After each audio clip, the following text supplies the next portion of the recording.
We all want to be able to spend as much time as possible working on our TpT businesses, but what do you do during those seasons where you really just have like very little time to spend? I'm talking like an hour a week. What do you do during those weeks in order to continue to move your business forward or even just stay afloat? That's what we're talking about in this podcast. What I would do in my business if I only had 1 hour a week based on where my TpT business is at or the stage of business that I'm in. Okay, so let's talk about level 1. I only have an hour a week to commit to my store. So first, I want to say, if you have an hour a week, you can absolutely make progress in your business or keep your business afloat, keep your business moving, but your progress is going to be very limited. Okay. We're not talking about like in an hour a week, you're going to become a millionaire in the next 2 years. Like, that's not what we're talking about. An hour a week is not ideal for pretty much anyone unless you're already like bringing in all the income that you want from TpT and you're getting all kinds of organic traffic from TpT and everything's sunshine and roses and you really don't have very much to do, which is probably like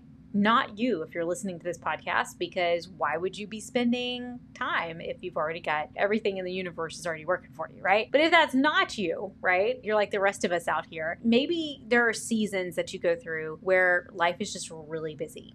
And like all you have is an hour, like it's back to school season or you just had a newborn, something that would keep you from being able to spend very much time at all on your TpT business. So let's start with level 1, stage 1 of your TpT business. Let's say you just started. And if you're listening to this and you're like, well, I've barely started and that's me, I've got like an hour to commit. Is it even worth it? Should I even do the hour? Like, is that going to get me anything? Like, yeah, absolutely. Absolutely you should. At level 1, I'm still putting products in my store. I'm still building my business. I think that I would spend 3 weeks, like the first 3 weeks of the month, those first 3 hours creating a resource and working towards getting it listed. And the other hour, I think I would spend on researching either keywords to use for that resource when listing or keyword optimization for a resource that you already have on the market, and maybe answering any Q&As that you get or tying up loose ends with that. I wouldn't be worried about any marketing or anything. You don't have time for that. Like, you still got to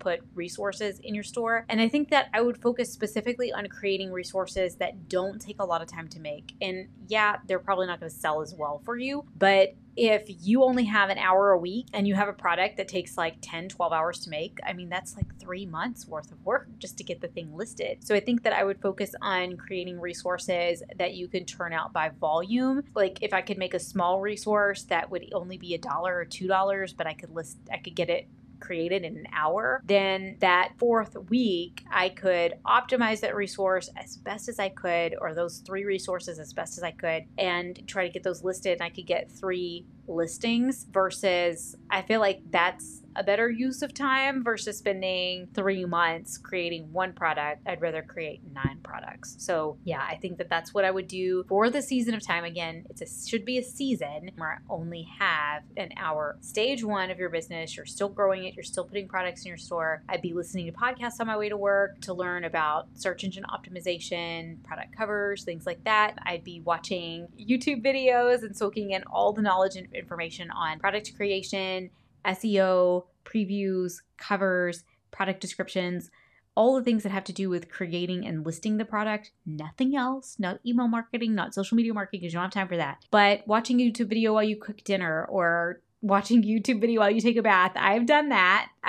People are like, how do you get it all done, Lauren? Well, I do a lot of multitasking. And so you can kind of fit in some of that informational piece in other areas of your life where there might be some margin or where there's the opportunity to multitask without stressing yourself out or overwhelming yourself. And then put that into practice if you only have an hour a week and you're in stage 1 of your business. Stage 2, you already have about 50 products in your store. You already have resources and you, yes, still need to create some products, but you also maybe want to focus on marketing or you need to do some revision. So stage 2, you're past that initial just getting resources on the store shelves. I think that if I only had an hour a week, and again, for a season, I would focus on updates and revisions. And then I would also focus on marketing, email marketing specifically, because with email marketing, I can batch schedule all my emails. They can be super short. They can be really easy to write, but I can do all of that on my own time. So it's not demanding. It's not like I'm going to have to answer a lot of DMs. It's not like I'm going to have to keep up with stories or anything like that. It's going to be much less demanding than a lot of other forms of marketing. So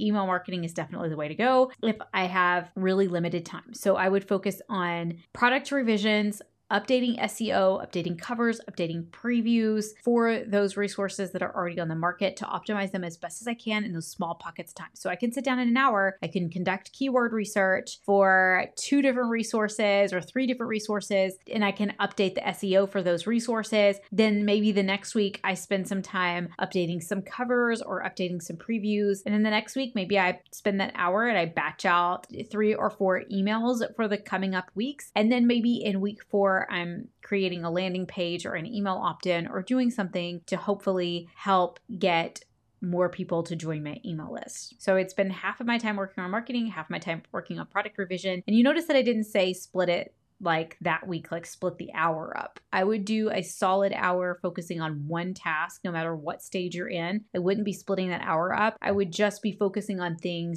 different things each week in that 1 hour that I have. And I would do as much as you can, try to keep that 1 hour all together. So if it's one night a week that you could set aside an hour, set aside the entire hour. I wouldn't set aside 15 minutes here, 20 minutes there. You're going to find yourself not really able to get nearly as much done. And you're going to feel really frustrated and you're going to feel a little bit defeated because you're not going to be able to check much, if anything, off your list in small fragments of time. But give yourself one good solid power hour. You're going to be able to get a lot done. You're going to feel accomplished at the end of that hour, and you're not going to leave the hour feeling frazzled. It's going to give you the time to really wrap up what it is that you're working on. So yeah, stage 2, we're splitting it between product revision and marketing. If you're like, well, I'm not doing any marketing and I don't have that in me to take it on, you can split it between product revision and product creation. Okay. Stage 3 of your business, you are feeling really solid with where you're at. Like you have plenty of resources